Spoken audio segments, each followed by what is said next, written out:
یہ بتائیے گا 164 کروانا چاہتے ہیں آپ دعا زہرا کا، کیوں درخواست دی آپ نے 164 کے لیے؟ دیکھیے، جب سے بچی واپس اپنے والدین کے پاس آئی ہے گھر اور اس کو موقع ملا ہے، کاؤنسلنگ ملی ہے، ایک بہتر ماحول ملا ہے، اعصابوں پہ قابو آیا ہے، حقائق کا پتہ چلا ہے، قانون کا پتہ چلا ہے،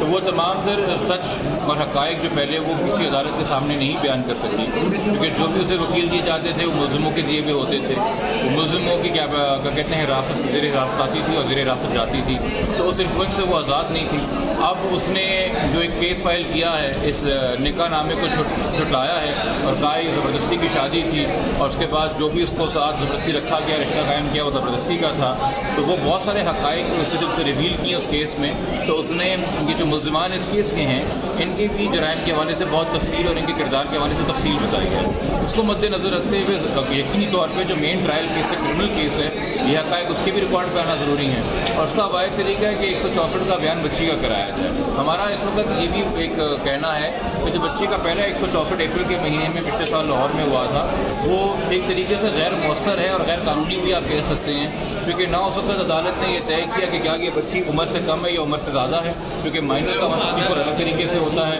میجر کا ایڈلٹ کا الگ طریقے سے ہوتا ہے۔ دوسرا، جو بچی کو وکیل اس وقت مہیا کیا گیا، وہ وکیل ملزمان کا نہ صرف وکیل تھا بلکہ اب وہ خود ملزم بھی ہے اس کیس میں، اس کے وارنٹ نکلے ہوئے ہیں، تو ایسے انسان کو کیسے آپ کہہ سکتے ہیں کہ وہ بچی کا بیان کروائے؟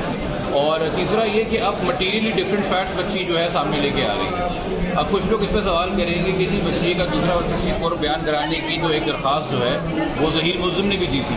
وہ کیوں آپ لوگوں نے اپوز کی؟ دیکھیے، وہ درخواست ملزم کی طرف سے آئی تھی، یہ درخواست خود بچی کی طرف سے آ رہی ہے۔ وہاں بچی کو فورس کیا جا رہا تھا کہ تم کوئی آ کے بیان دو، یا بچی خود اپنا ایفیڈیوٹ لگا کے کہہ رہی کہ میں کچھ عدالت سے کہنا چاہتی ہوں۔ ایک بہت بڑا بنیادی فرق اس میں یہ بھی ہے۔ اچھا، اس میں بے شمار اور جو ایجوکیشن والا درخواست تھی اس میں کافی اور چیزیں بھی بچی نے بتائی، جس میں اور کچھ ملزمان کے نام بھی ہیں، تو ان کا کیا کردار ٹرائل میں سامنے آ سکتا ہے؟ یہ 164 کے بعد ان کے ملزمان ہے، وہی ملزمان ہے جس وقت اس کیس میں اشتہاری ہیں، ایکسپاؤنڈر ہیں، اور آج اپڈیٹ آیا ہے پولیس کی طرف سے کہ جی انہوں نے پرمیشن لے لی ہے پنجاب جا کے ان کو گرفتار کرنے کے لیے، تو وہ ان تمام لوگوں کے نام پہلے سے ہی چلان میں ہے، مگر یہ کہ ان کا کردار کیا تھا، دراصل وہ تفصیل کے اندر جو ہے ایک گواہی کی صورت میں، چونکہ اپنی اغوا کی اور اپنی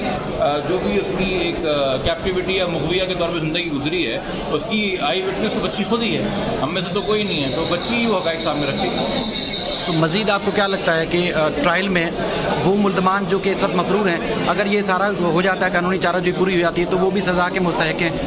دیکھیے، انہوں نے سونر اور لیٹر کبھی نہ کبھی تو آگے ٹرائل اٹینڈ کرنا ہے نا، آپ پاکستان میں رہتے ہیں، آپ اشتہاری ایٹ لارج فار ایور تو نہیں ہو سکتے، تو وہ یقینی طور پہ جب چیزیں آگے بڑھیں گی تو وہ کسی نہ کسی اسٹیج پہ آگے ٹرائل اٹینڈ کریں گے۔ اچھا، آپ سے ایک ایڈیشنل سوال ہے کہ یہ کیسز رکے نہیں ہیں، آپ نے ایک سال پوری ایک لوگوں کی نالج بھی دی، ان کو ایجوکیٹ بھی کیا کہ مائنر بچوں کے جو قانون ہے اور اس جو دلائل تھے، جیسے حکومت کا قانون تھا، اس میں وفاقی شریعت عدالت نے بھی اس کو جو ہے وہ صحیح کرا دیا، تو ابھی بھی یہ کیسز رکے نہیں ہیں، تو کہاں خامی آ رہی ہے؟ کیسز نہیں روکتے جی، کیسز حکومت اور پولیس روکتی ہے۔